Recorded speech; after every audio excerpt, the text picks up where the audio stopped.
are you today? This is Jim Whitehead, All Power Group, and the side point of where most of my content is Phoenix Animal. Not an actual channel change, just a more specific description that fits.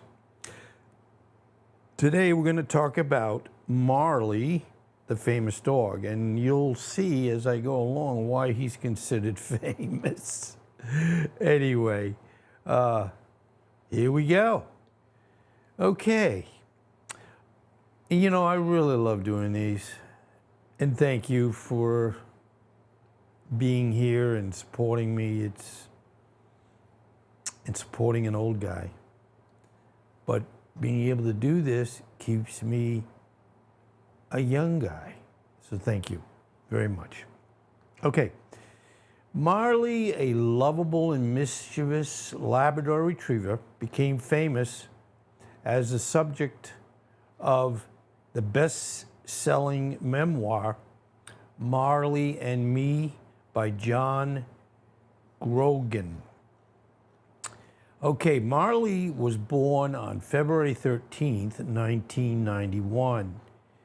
John Grogan and his wife Jenny adopted Marley as a puppy from a local breeder in Florida. I'm in Florida. They named him after the famous reggae musician Bob Marley. Makes sense. You know, I never really knew too much about Bob Marley, but we certainly know Jamaica and some good music. Okay, related to his life with the Grogan family, Marley quickly revealed his rambunctious and energetic personality. He was boisterous. Wow, I never really generally have heard talking about a dog, even if they bark a lot, that we call them boisterous, but that's okay. He was boisterous, playful, and often uncontrollable, earning him the nickname, the world's worst dog. Now, I'm going to correct that. There's no worst dog. They're all good.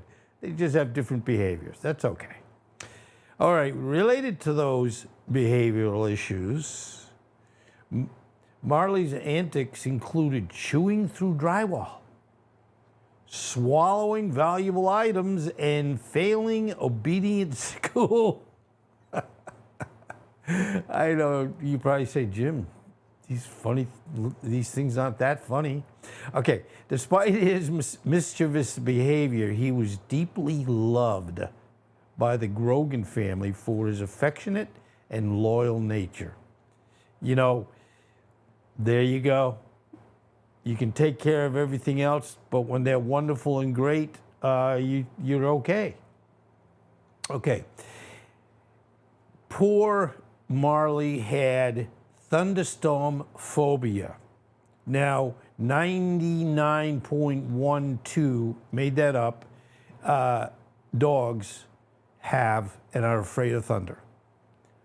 It sometimes even scares me, especially if I don't know if it's coming. So I get it. And I have to take care of Jamie, tell her everything's going to be okay. And you know Jamie, she's the CEO. And you might say, she's a CEO, she should be strong and not afraid of anything. Well, you know, some things just, if you can't explain it or they don't understand it, they're not going to be happy. Okay, Marley had a severe fear of the thunderstorms, leading to some of his most destructive and comical escapades as he tried to find safety. Throughout his life, Marley was a constant presence during significant family events, including the birth of the Grogan's 3 children. He probably helped deliver the children. I don't know about that, but his antics provided both challenges and joy to the family. If you look at his face, you know, Yeah, he looks like he's trying to figure out what he's going to do to have some fun and bug everybody else. But that's good. You know, the more I do these, yes, I've been an animal lover since I knew they were animals. My mother was an animal lover. I've told you this before. But I even get to love them even more when I study them every day and present their history and what they look like and what they did wonderful. Okay. In 2005, John Grogan published Marley and Me, Life and Love with the World's Worst Dog, chronicling Marley's life with the Grogan family. The book was a heartfelt and humorous reflection on the lessons learned from Marley's unpredictable behavior. The memoir became a bestseller and resonated with readers worldwide for its candid and relatable portrayal of life with a dog. You know, and I've had dogs my whole life. And the only detriment is they don't live long enough. Other than that, they're wonderful. I laugh, smile, and everything else that goes along with dearly loving something besides my wife and my family, you know, but they all fit in, and that's good. It highlighted the unconditional love and companionship that pets bring to their owners, and there you go. That's the way it is. Okay, in 2008, they released a film by the name of Marley and Me. It was adapted into a film starring Owen Wilson and Jennifer Aniston. The movie captured the essence of Marley's story, bringing his antics and the Grogan's experiences to a wider audience. The film was a commercial success. Everybody loves, I mean, even commercials.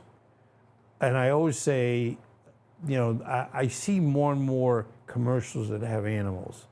But every time I see one, and you get a kick out of it, and you certainly get to know the product, I'm like, this is what they need to do. Animals sell. Babies sell. Cats sell. So let's do it. So this cemented Marley's place in popular culture as an iconic and beloved dog. Later life. As Marley aged, and we all age, I get it, he faced various health issues, including hip dysplasia, very common in dogs, and deafness. And you know, I tell the whole story, but if I could, I would like to leave out some of the sad parts of this, because my doing animals is not for any sensationalized or having it where people go, oh, that's sad, and you know, so on and so forth. It's just, unfortunately, we all live a certain amount of time. And regardless how good, funny, and great we are, the clock is running.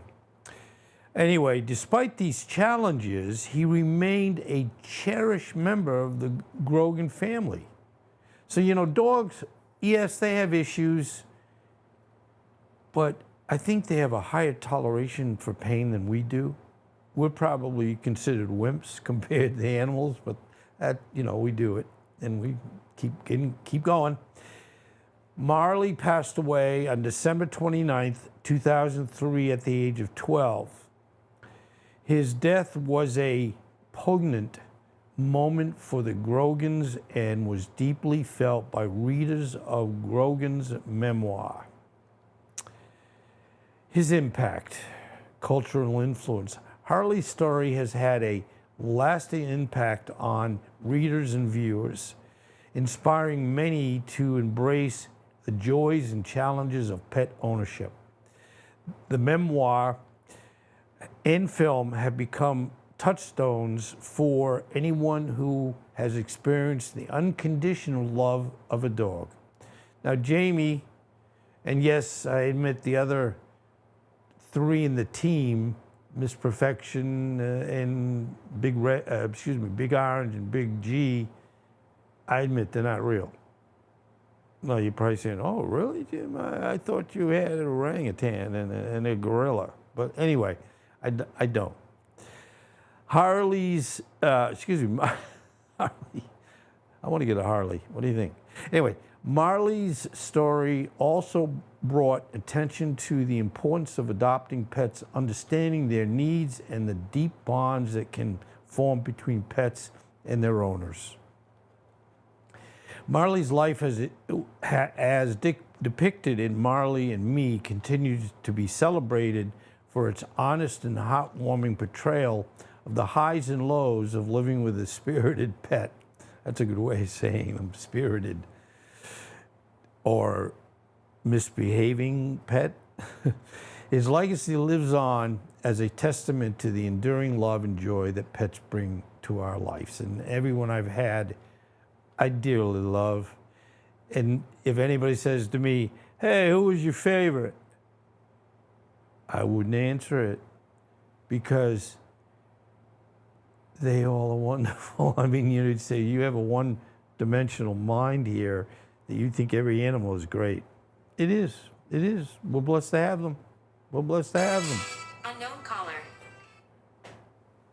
Anyway, I'm sorry for the phone there for a minute. You know, hey, life goes on. But thank you for being here today to go over with Marley.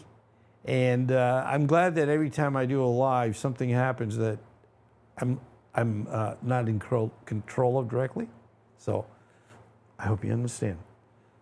Thank you.